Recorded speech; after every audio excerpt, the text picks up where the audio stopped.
ప్రజాపాలన ప్రగతి బాట బహిరంగ సభలో పాల్గొన్న సీఎం రేవంత్ రెడ్డి పలు అభివృద్ధి కార్యక్రమాలకు శ్రీకారం చుట్టారు. వనపర్తిలోనే తాను విద్యను అభ్యసించానని, రాజకీయ పరిజ్ఞానం పెంచుకున్నానని రేవంత్ రెడ్డి అన్నారు. బీఆర్ఎస్ హయాంలో వనపర్తి అభివృద్ధిని పట్టించుకోలేదని, కాంగ్రెస్ హయాంలోనే అభివృద్ధి జరిగిందన్నారు. కృష్ణా జిల్లాలో ఎక్కువ భాగం నీళ్లు రాయలసీమకు తరలిపోవడానికి కేసీఆర్ కారణమన్న సీఎం రేవంత్ రెడ్డి ఉమ్మడి పాలమూరు జిల్లాకు కేసీఆర్ ద్రోహి అంటూ మండిపడ్డారు. ఎన్డీఏ నేతృత్వంలోని మోదీ ప్రభుత్వం తెలంగాణ రాష్ట్రంపై వివక్ష చూపుతోందని విమర్శించారు.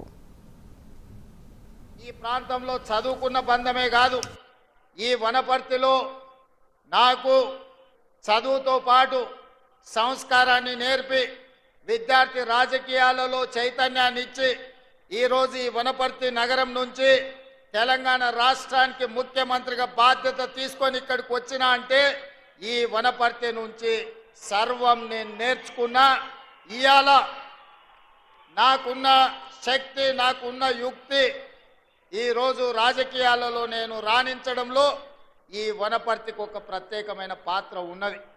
ఆనాడు చదువుకోవడానికి ఇక్కడికి వచ్చినప్పుడు పాఠశాల విద్యార్థిని అక్కడ జూనియర్ కాలేజ్ గ్రౌండ్లో కావచ్చు, ఇక్కడ పాలిటెక్నిక్ గ్రౌండ్లో కావచ్చు, సంవత్సరాల కొద్ది మిత్రులతో, ఈ ప్రాంతంలో చదువుకున్న వాళ్ళతో, ఈ ప్రాంత రాజకీయాలు చేసిన వాళ్ళతో అత్యంత సన్నిహితంగా మెలిగి ఈ ప్రాంత రాజకీయాలనే కాదు ఈ ప్రాంత ప్రజలతో నా బంధం పెనవేసుకున్న బంధం. ఇది ఎన్నటికీ తెగిపోని బంధం. ఈ ప్రాంతంతో నాకున్న అనుబంధం నేను ఎంత ఎత్తుకు ఎదిగినా శాశ్వతంగా గుర్తు పెట్టుకొని ఈ వనపర్తి శాసనసభ నియోజకవర్గాన్ని, వనపర్తి పట్టణాన్ని అభివృద్ధి పదం వైపు నడిపించి వనపర్తి యొక్క ఆత్మ గౌరవాన్ని నిలబెట్టే విధంగా వనపర్తి ప్రభుత్వ పాఠశాలలో, వనపర్తి ప్రభుత్వ జూనియర్ కళాశాలలో చదువుకున్న విద్యార్థి ఈ తెలంగాణకే వన్నె తెచ్చిండు. ఈ తెలంగాణను అభివృద్ధి పదం వైపు నడిపించిండనే ఒక గొప్ప కీర్తిని తప్పకుండా తీసుకొస్తానని చెప్పి మా ఆడబిడ్డ సాక్షులుగా నేను ఈరోజు చెప్పదలుచుకున్నాం. విశాలమైన పాలిటెక్నిక్ కళాశాల మైదానంలో మనం ఇంత సమావేశాన్ని ఏర్పాటు చేసుకున్నామంటే ఆనాటి పార్లమెంట్ సభ్యులు రాజా రామేశ్వరరావు గారు, పండిత్ జవహర్లాల్ నెహ్రూ గారు మొట్టమొదటి ప్రధానమంత్రిని వనపర్తికి రప్పించి ఆయనకున్న కోటను పేదలకు దానం చేసి పాలిటెక్నిక్ కళాశాలను మొట్టమొదటి ప్రధానమంత్రిని ప్రారంభించిన గొప్ప చరిత్ర మన వనపర్తి పట్టణాంది, మన వనపర్తి ప్రాంతాంది అని నేను ఈ ప్రాంతంగా చెప్పదలుచుకున్నా. ఇదే కాదు, సరళాసాగర్ సాగునీటి ప్రాజెక్టు కావచ్చు. ఈరోజు సరళాసాగర్ సైఫాన్ ప్రపంచంలోనే పేరుగన్న సైఫాన్. ఈరోజు ప్రపంచంలో అంత సాంకేతిక నైపుణ్యం ఉన్న నీటి ప్రాజెక్టు లేదు. అదేవిధంగా ఈ ప్రాంతంలో కట్టిన జూరాల కావచ్చు, భీమా కావచ్చు, నెట్టంపాడు కావచ్చు, కోయిల్ సాగర్ కావచ్చు, ఈ ప్రాజెక్టులన్నీ కూడా మన ప్రాంత అభివృద్ధి కోసం ఆనాడు కాంగ్రెస్ పార్టీ పునాదులు వేసినవే. ఇవాళ ఇక్కడ డిగ్రీ కాలేజ్ అయినా, జూనియర్ కాలేజ్ అయినా, మహిళా కాలేజ్ అయినా, రాణి లక్ష్మీదేవమ్మ కాలేజ్ అయినా, ఈరోజు పాలిటెక్నిక్ కళాశాల అయినా ఆనాడు కాంగ్రెస్ పార్టీ అధికారంలో ఉన్నప్పుడు తీసుకొచ్చినవే.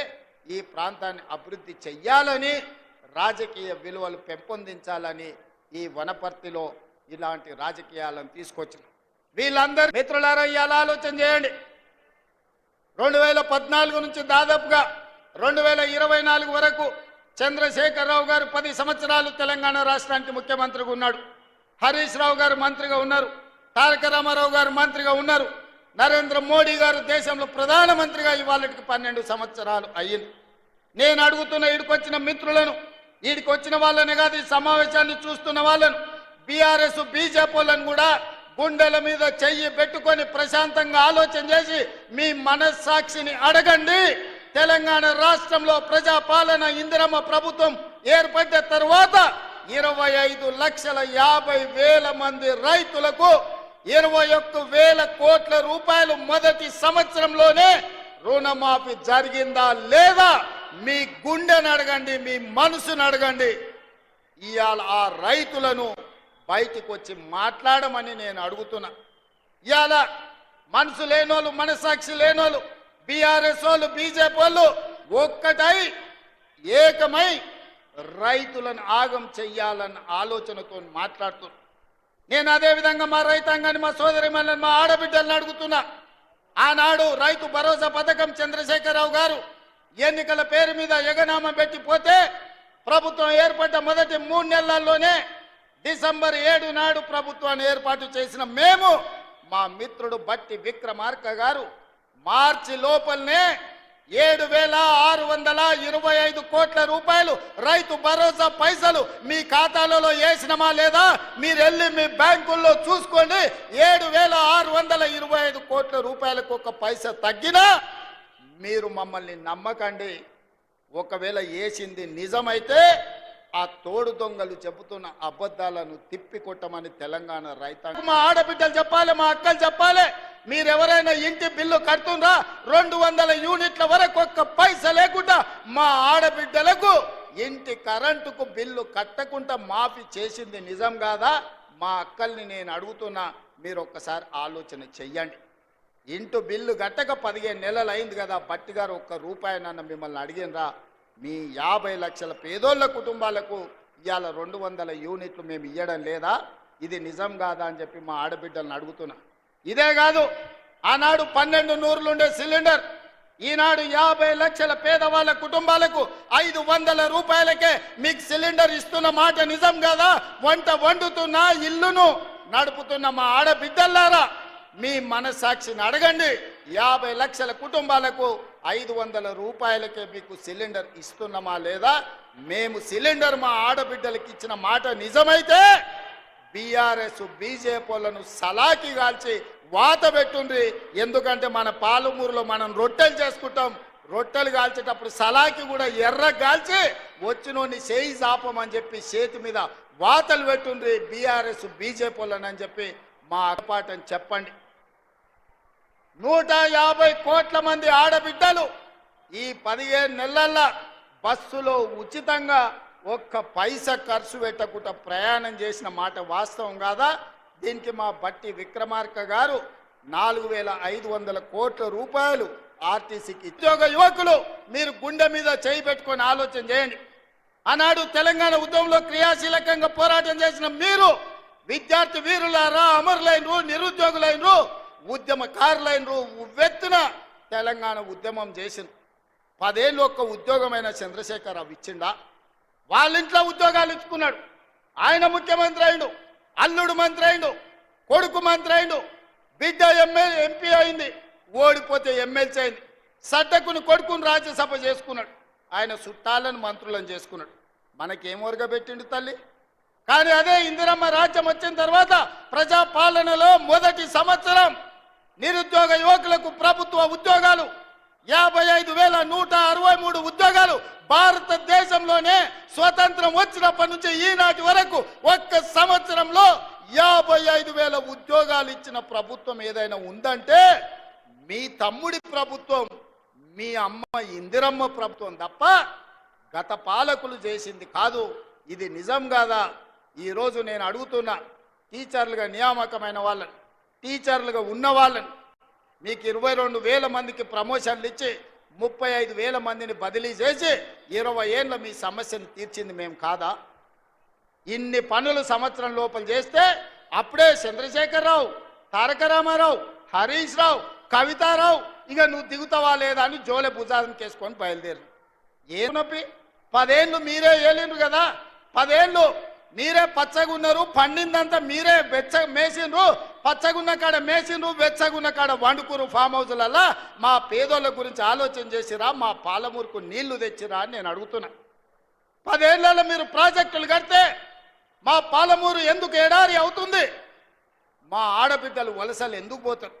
ఇయాలటి కూడా కొత్తకోట దగ్గరనో, దేవరకద్ర దగ్గరనో, పెద్దమందడి దగ్గరనో జంటలుగా మేస్త్రీల దగ్గర, గుంపు మేస్త్రీల దగ్గర పైసలు తీసుకొని పిల్లల్ని ఇంటి దగ్గర వదిలి వలస పోతుంటే మా కష్టం గురించి ఎన్నడైనా ఆలోచన చేసిన వా చంద్రశేఖరరావు అని నేను అడుగుతున్నా. ఎన్నడైనా మా వలసలు, మా కష్టాలు, మా తట్ట పని, మా పార పని, మా మట్టి పని, మా రక్తాన్ని చెమటగా మార్చి ఈ దేశంలో ప్రతి ప్రాజెక్టు మేం కట్టినాం. బాక్రానంగల్ నుంచి నాగార్జున సాగర్ వరకు, శ్రీశైలం నుంచి శ్రీరామ్ సాగర్ వరకు మా చెమట లేకుండా, మా రక్తం దార బొయ్యకుండా కట్టిన ప్రాజెక్ట్ ఏదైనా ఉందా అని చంద్రశేఖరరావు నేను అడుగుతున్నా. మరి ఇవాళ నేను అడుగుతున్నా, 10 ఏళ్ళు 2 లక్షల కోట్లు సాగునీటి ప్రాజెక్టుల మీద ఖర్చు పెట్టిన నువ్వు మా పాలమూరు ఎందుకు పూర్తి చేయలేదు? మా కల్వకుర్తిని ఎందుకు పడావు పెట్టినవు? మా భీమా నెట్టెంపాడు కోయిల్ సాగర్, మా సంపద కొట్లాడిన తుమ్మిళ్ళ ప్రాజెక్ట్ ఎక్కడికి పోయింది?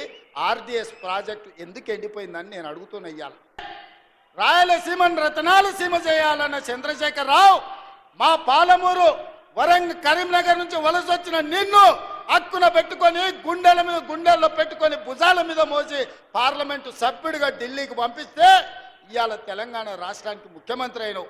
మరి మాకెంత చేయాలో నువ్వు? ఇవాళ నిన్ను ఎంపీగా గెలిపించినందుకు నీ చర్మం వచ్చి మా పాలమూరు బిడ్డలకు చెప్పులు కుట్టించినా కూడా అది తక్కువనే అవుతుంది. నువ్వు పాలమూరు ద్రోహివి. కృష్ణానది జలాలు ఈరోజు ఆంధ్రప్రదేశ్ రాయలసీమ కొల్లగొట్టకపోతుందంటే 100% దుర్మార్గుడివి నువ్వు. ఈరోజు 811 టీఎంసీల్లో 512 టీఎంసీలు ఆంధ్రకు తీసుకుపోయినని సంతకం పెట్టిన దుర్మార్గుడివి. ఇవాళ సంతకమే తెలంగాణ రైతాంగానికి యమపాశమై ఈరోజు మా ప్రాణాలను బలిగొనే పరిస్థితి వచ్చింది. అసలు పచ్చగున్న కాడ మేసిండ్రు, వెచ్చగున్న కాడ వండుకురు ఫామ్ హౌస్లల్లా. మా పేదోళ్ళ గురించి ఆలోచన చేసిరా? మా పాలమూరుకు నీళ్లు తెచ్చిరా అని నేను అడుగుతున్నా. 10 ఏళ్లలో మీరు ప్రాజెక్టులు కడితే మా పాలమూరు ఎందుకు ఎడారి అవుతుంది? మా ఆడబిడ్డలు వలసలు ఎందుకు పోతారు? ఇవాళ కూడా కొత్తకోట దగ్గరనో, దేవరకద్ర దగ్గరనో, పెద్దమందడి దగ్గరనో జంటలుగా మేస్త్రీల దగ్గర, గుంపు మేస్త్రీల దగ్గర పైసలు తీసుకొని పిల్లల్ని ఇంటి దగ్గర మా రక్తం దార బొయ్యకుట్ట కట్టిన ప్రాజెక్ట్ ఏదైనా ఉందా అని చంద్రశేఖరరావు నేను అడుగుతున్నా. మరి ఇవాళ నేను అడుగుతున్నా, 10 ఏళ్ళు 2 లక్షల కోట్లు సాగునీటి ప్రాజెక్టుల మీద ఖర్చు పెట్టిన నువ్వు మా పాలమూరు ఎందుకు పూర్తి చేయలేదు? మా కల్వకుర్తిని ఎందుకు పడావు పెట్టినవు?